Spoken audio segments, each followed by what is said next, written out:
Bold digital में खुशामदीद। मैं हूं सलमान अली। व्यूअर्स, आप जानते हैं कि हमने स्किन डिजीज़ और एस्थेटिक्स के हवाले से एक छोटा सा सिलसिला शुरू किया है, जिसका मकसद ये है कि आपको अच्छी, बेहतरीन, ऑथेंटिक इंफॉर्मेशन दी जा सके, आपको गाइडेंस दी जा सके कि स्किन डिजीज़ पाकिस्तान में क्या हैं, ट्रीटमेंट्स क्या हैं और एस्थेटिक्स आजकल बहुत ट्रेंड में है और इस शोबे में क्या हो रहा है, कैसे हो रहा है, ये सब हम आपको बताएंगे। और इस सबको साथ चीज़ों को डिस्कस करने के लिए मेरे साथ मौजूद हैं डॉक्टर मुबश्शिर डाहा, जो कि वेल नोन डर्मेटोलॉजिस्ट हैं।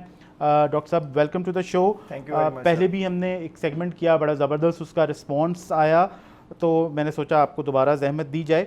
आज जो हम आपसे बात करेंगे और करना चाह रहे हैं वो है नौजवान बच्चों में, बच्चियों में स्किन डिजीज़ के हवाले से। जैसे आप कह लें कि जेन ज़ी के प्रॉब्लम है, टीनेजर्स के प्रॉब्लम है। तो एक तो वो प्रॉब्लम्स हैं क्या स्पेसिफिकली इस एज ग्रुप के अंदर, और वो क्यों हैं? देखिए, बड़ा अच्छा आपने आज टॉपिक सेलेक्ट किया, क्योंकि ये हमारी जो यंग जनरेशन है, स्पेशली जेन जीज ना, तो वो इस चीज़ के ऊपर फोकस नहीं है। सबसे बड़ा जो इशू आ रहा है इस वक्त जेन जीज में, वो आ रहा है उनका डाइटरी इनटेक। उनकी जो डाइट है, आप देखें कि हमारे जो इवन कि हमारे अपनी फैमिली में जो बच्चे हैं वो ज़्यादा शिफ्ट हो गए हैं जंक फूड के ऊपर। अब जंक फूड में या इस तरह की जो हाई कार्बोहाइड्रेट जो डाइट्स हैं, उनके लेने से क्या होता है कि उनकी बॉडी में चेंजेस आना शुरू हो गए हैं।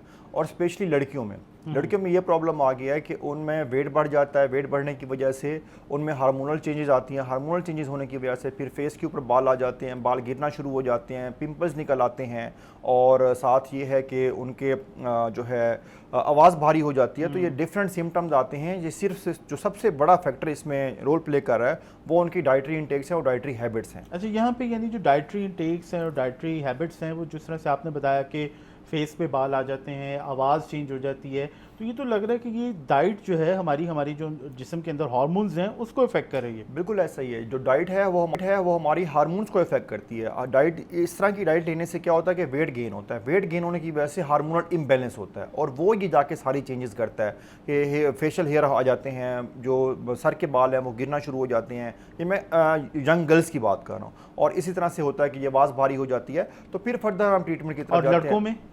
लड़कों में जो होता है, लड़कों में वेट गेन का प्रॉब्लम आता है जो उसमें, लेकिन उसमें इस तरह के इश्यूज नहीं आते। इस तरह के बबलू बच्चे हैं वो फिर उनमें वेट का प्रॉब्लम ज़रूर आता है लड़कों में, और उनमें पिंपल्स भी निकलते हैं। लेकिन उनमें दूसरे वाले प्रॉब्लम जो हार्मोनल इम्बैलेंस होता है, या फिर ये कि उनमें आवाज़ भारी होती है, या फेस के ऊपर बाल, देखिए फेस के ऊपर बाल आना लड़कों में एक नॉर्मल फीचर है, और लड़कियों के अगर फेस पे बाल आ जाए तो ये एबनॉर्मल फीचर है। तो इसलिए फिर हम उसको फर्दर ट्रीटमेंट की तरफ जाते हैं। लेकिन जो फर्स्ट लाइन एडवाइस है वो ये है कि अपनी डाइटरी हैबिट्स ठीक करेंगे तो इस प्रॉब्लम में आएंगे ही नहीं।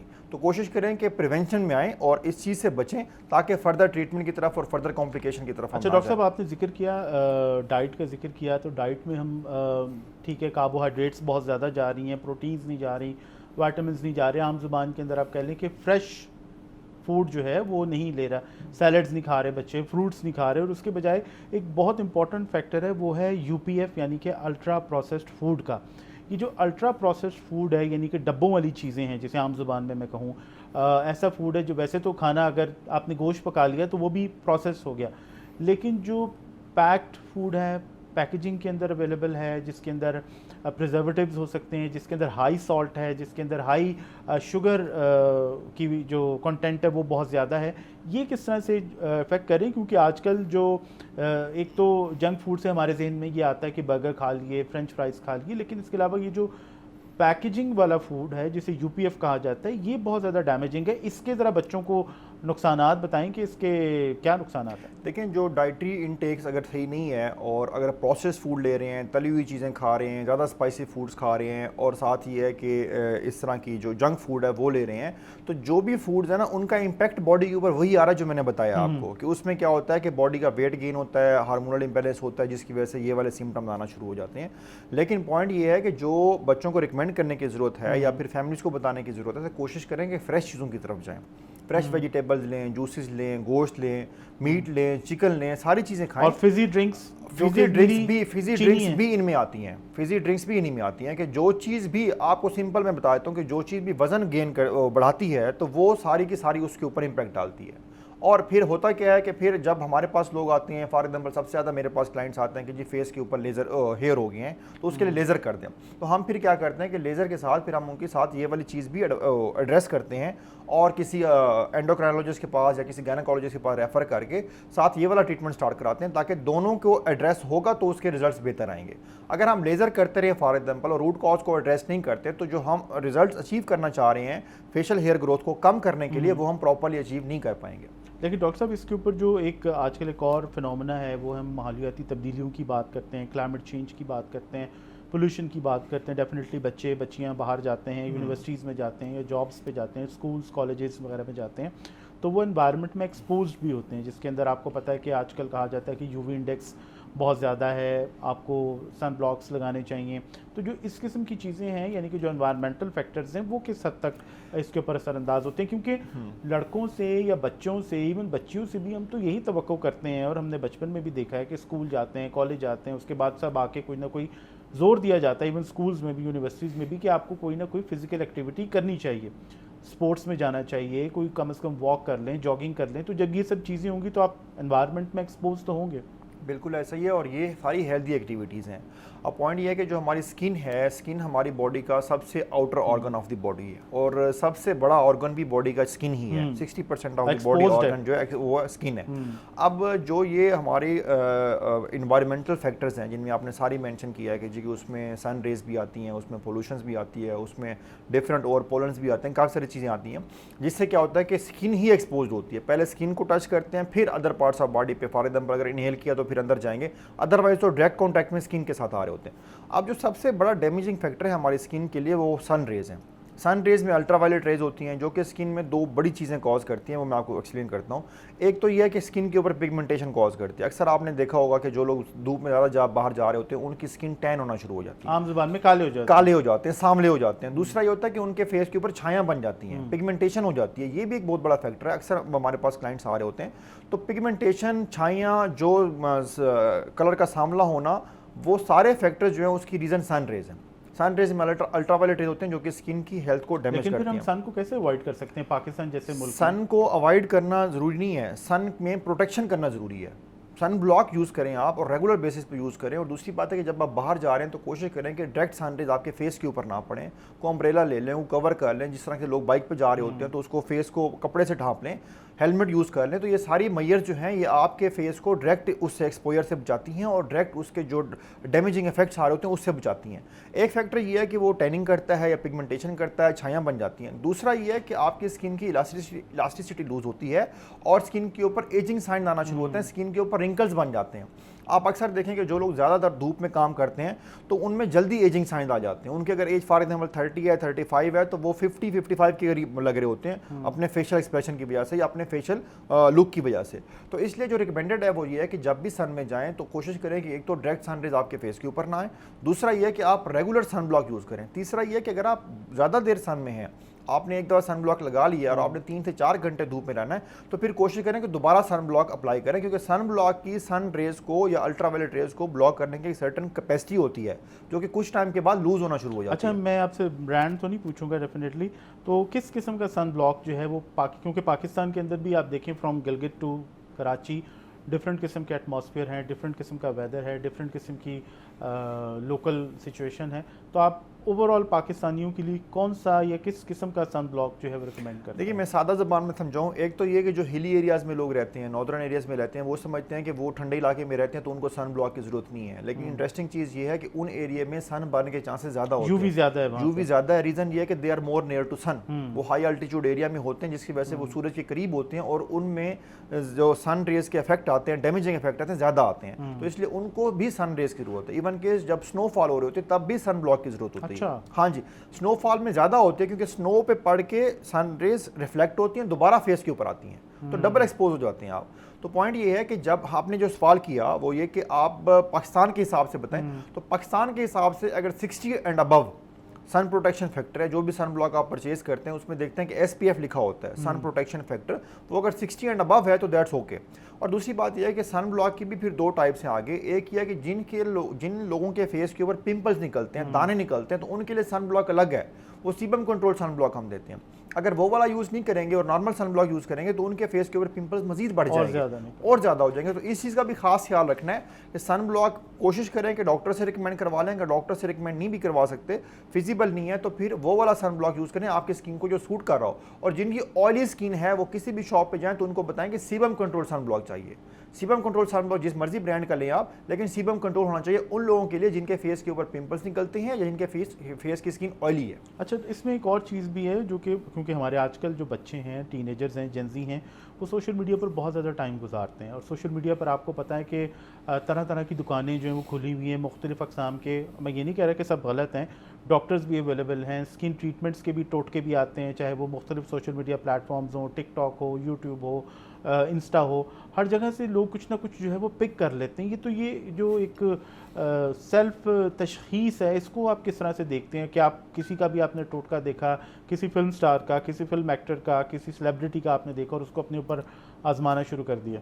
देखिए, जो आपने खुद ही बता दिया कि मोस्टली ये एडवर्टीजमेंट पर्पज़ के लिए होते हैं और इनमें से मैं ये नहीं कहता कि सारे गलत होते हैं और मैं ये भी नहीं कहता कि सारे ठीक होते हैं। वो पेड कंटेंट होता है, उसमें अगर फॉर एग्जांपल प्रोडक्ट में उतनी जान नहीं है और प्रोडक्ट उस पर्पज़ के लिए नहीं है या उसका उतनी एफिकेसी नहीं है, उसके उतने अच्छे रिजल्ट्स नहीं है, बट इवन देन अगर आपने किसी हाई स्टार को हायर किया या उनको पे किया तो आपने कमर्शियल एडवर्टीजमेंट के लिए बनवा लिया, तो इट डजंट मीन कि आप उसको फॉलो करना शुरू कर दें। देखिए, स्किन बहुत ही इंपॉर्टेंट ऑर्गन है बॉडी का, या स्किन बहुत ही इंपॉर्टेंट आपकी पर्सनैलिटी को शेप करती है, क्योंकि फेस की जो फेशियल लुक होती है वो स्किन से ही पहचानी जाती है। तो उसके लिए खास ख्याल रखें। कोई भी ऐसा टोटका जो आपको ऐसी चीज़ पर, फॉर एग्जाम्पल किसी इन्फ्लुएंसर ने कह दिया कि जी कि आप ये चीज़ यूज़ करें, इट डजंट मीन कि उस चीज़ की इफेक्टिवनेस उतनी ही है जितनी बताई जा रही है। तो इसके लिए मेरी रिकमेंडेशन यह है कि किसी प्रोफेशनल से, डॉक्टर से कंसल्ट करें। वो आपकी स्किन को एग्जामिन करेंगे, आपकी स्किन की टाइप को देखेंगे, आपकी स्किन की नीड को देखेंगे, जो उस वक्त आपका प्रॉब्लम है उसके अकॉर्डिंग आपको एडवाइस किया जाएगा। अच्छा, यहाँ पे हम बात करें स्पेसिफिकली जेनजी की, टीनेजर्स की, तो जो टीनेजर्स हैं वो मतलब आजकल आपको पता मोबाइल स्क्रीन मतलब हर तरह से एक्सपोज हैं वो भी। तो ये जो मोबाइल हर वक्त हाथ में है हमारे और हम लेके बैठे रहते हैं, बच्चे भी हमारे भी जिनकी हम बात करें, जो कि जिनका बहुत ज़्यादा टाइम गुजरता है, तो ये वाली जो हैबिट्स हैं, क्योंकि ज़ाहिर है फिर अगर आप मोबाइल यूज़ कर रहे हैं, रात को फ़ोन यूज़ कर रहे हैं और कुछ भी कर रहे हैं, तो उससे तो आपके वो जो स्लीप साइकिल है वो भी डिस्टर्ब होता है और आपका जो रात का चैन या रात की जो मीठी नींद है वो ख़त्म हो जाती है। तो वो किस तरह से इफेक्ट करती है स्किन के ऊपर? बिल्कुल ऐसा ही है। इसका जो सबसे बड़ा इम्पैक्ट आता है स्किन के ऊपर, जो ज़्यादा आप अगर इसको मोबाइल लाइट्स को या हमारे गैजेट्स की लाइट्स को एक्सपोज्ड हैं, तो उसका सबसे बड़ा इम्पैक्ट आता है कि आपके अंडर आई सर्कल बन जाते हैं। आपने देखा होगा कि आंखों के नीचे धब्बे धब्बे से बन जाते हैं या हल्के से बन जाते हैं, जिसको आंखों के हल्के भी कहते हैं, अंडर आई सर्कल कहते हैं, आम ज़बान में आंखों के नीचे खड्डे बन गए हैं वो कहते हैं। तो ये उसका फैक्टर होता है कि उसकी रीज़न होती है कि जब ये ज़्यादा, और स्पेशली बिफोर स्लीप अगर मोबाइल का यूज़ किया जा रहा है तो उसका इम्पैक्ट ज़्यादा आता है। तो आजकल तो सब करते हैं, बच्चे सब कर रहे हैं, तो देखें आप जो भी कर रहे हैं, लेकिन उनको देखें ना, उनके ऊपर साथ ये इम्पैक्ट आ रहा है। और दूसरी बात यह है कि आप एक ही चीज़ जो ज़रूरी है बताना, वो ये है कि ये नहीं होगा कि आज आप मोबाइल यूज़ करना शुरू करें तो हफ्ते बाद आपके अंडर आई सर्कल बन जाएंगे। It will take time, over 6 months, over 1 year, ठीक है। तो इसलिए इसको अगर यूज़ कर रहे हैं तो उससे अवॉइड करें। और अगर फॉर एग्जांपल बन गए, मेरे पास क्लाइंट्स आते हैं जी कि आप अंडर आई सर्कल बने हुए आप फिलर कर दें, तो मैं उनको देखता हूँ और उनकी रूटीन चेक करता हूँ या उनसे पूछता हूँ, तो 2-3 क्वेश्चंस के बाद ही आइडिया हो जाता है कि जी कि इनका जो वो है रूटीन क्या है जिसकी वजह से बन रहा है। तो हम फर्स्ट टाइम में यही करते हैं, उनको कहते हैं कि आप ये वाली अपनी हैबिट छोड़ें और अपना पानी का इस्तेमाल बेहतर करें। एक सबसे बड़ा फैक्टर ये भी है कि पानी लोग कम पीते हैं, वाटर इनटेक, नॉर्मल जो वाटर इनटेक है वो कम है। एक डाइट का प्रॉब्लम है जो शुरू में हमने डिस्कस किया था, दूसरा ये कि वाटर इनटेक कम है। अच्छा, डाइट के ऊपर मैं आपसे बात करूंगा कि हमने बात की कि डाइट जो है वो हाई शुगर वाली या हाई सॉल्ट वाली फिजी ड्रिंक्स हो गए, यूपीएफ हो गया, वो इस्तेमाल ना करें, तो फिर इस्तेमाल क्या करें?